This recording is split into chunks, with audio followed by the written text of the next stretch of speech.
मी दिनेश वासुदेवराव माहुरे, विद्यमान नगरसेवक, सेलू नगरपंचायत. मावरे साहेब, मला तुम्ही सांगा, आता आपल्या नगरपंचायतीच्या या वर्किंगमध्ये काय काय विकास कामं शहराच्या सर्वांगीण विकासासंदर्भात घडवून आणलेत? शहराच्या सर्वांगीण विकासासाठी सध्या जे आता मागील रेजिममध्ये आमच्या वहिनी श्रीमती शारदा प्रशांत माहुरे ह्या होत्या, त्यांच्या कार्यकाळात भरमसाठ विकास झालेला आहे.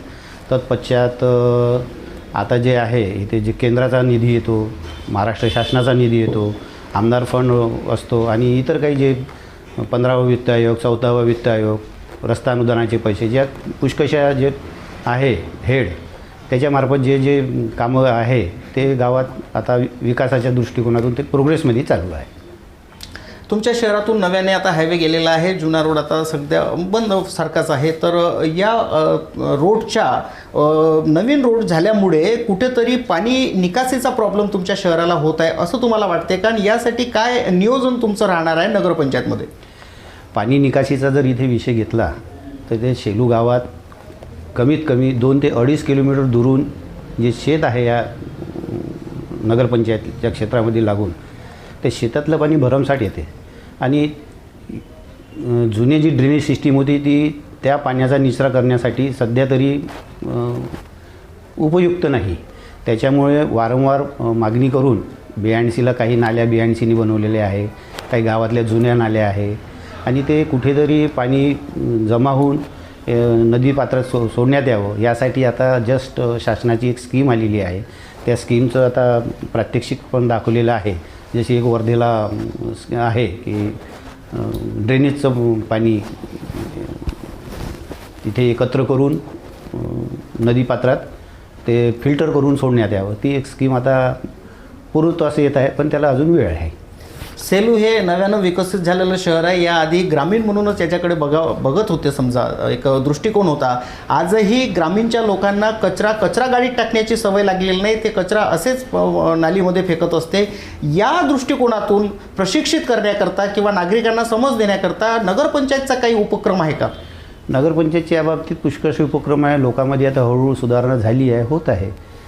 घरोघरी कचरा गाड्या येत आहे आणि विषय असा आहे की जे स्वच्छ संरक्षणाची जी टीम येते केंद्रावरून, त्या केंद्राच्या टीमच्या मार्गदर्शनाखाली इथले नगरपंचायतचे कर्मचारी, नगरसेवक हे सगळे काम करतात आणि त्या अनुषंगाने तो प्रयोग चालू आहे.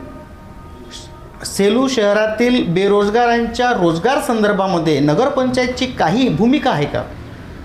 सध्या तसं पाहिलं आता बेरोजगाराच्या दृष्टिकोनातून तर शेलूला MIDCची आवश्यकता आहे शेलू शहराला, कारण पुष्कळसे खेडेपाडे याला अटॅच आहे आणि एक जशी वर्धा जिल्ह्यात देवळी MIDC आहे, इतरत्र वर्धेला MIDC आहे.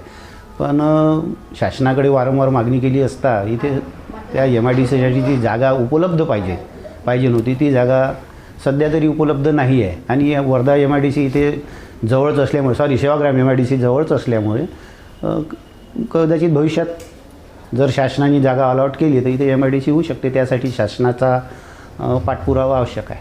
केंद्राचं नगर विकास मंत्रालय, नगरपंचायत राज विकास मंत्रालय किंवा राज्याचं पंचायत राज विभाग जो आहे त्याच्यामार्फत एक पुरस्कार जाहीर केला जातो ग्रामपंचायतीला, नगरपंचायतीला, नगरपरिषदेला. त्या पद्धतीचा एखादा उत्कृष्ट पुरस्कार तुमच्या नगरपंचायतीला मिळाला आहे का किंवा असा प्रयत्न तुमचा भविष्यामध्ये राहणार आहे का?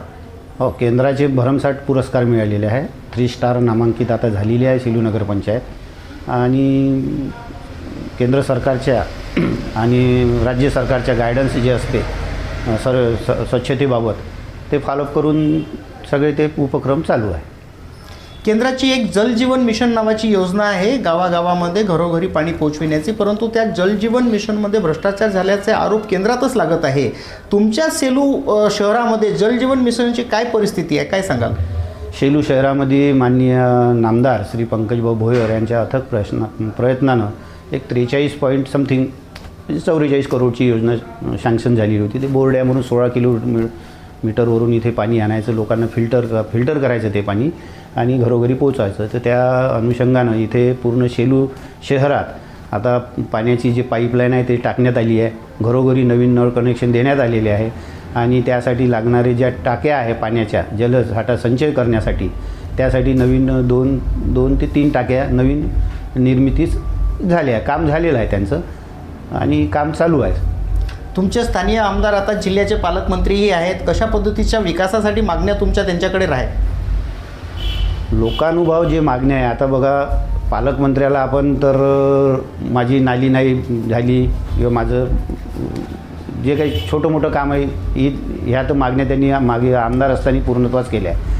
पण आता आमदार महोदयांचं असं एक स्वप्न आहे की मोठ्या स्केलवर इथे काहीतरी करण्याचं, जसं क्रीडा संकुल आहे तिथे काही स्विमिंग टँक किंवा अदर काही ॲक्टिव्हिटी आहे एक मोठ्या स्केलवर, तर ते करण्याचा ते प्रयत्न करतात. आणि फंड जो आहे फंडाची उपलब्धता त्यांना जर मागणी केली आणि त्यांना जर योग्य वाटलं आणि त्या क्रायटेरिया जर बसलं तर फंड देण्यासाठी पालकमंत्री साहेब कधीच कमी करत नाही.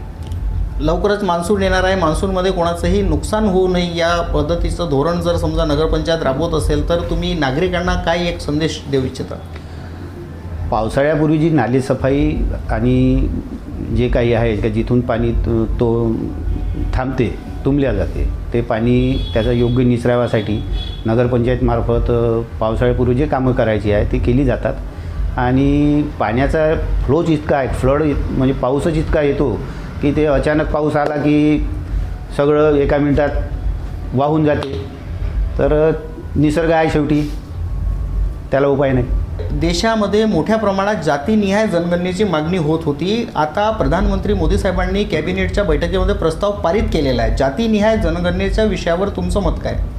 जातीनिहाय जनगणना व्हायला पाहिजे ही पक्षासोबत विपक्षाशी सुद्धा मागणी होती.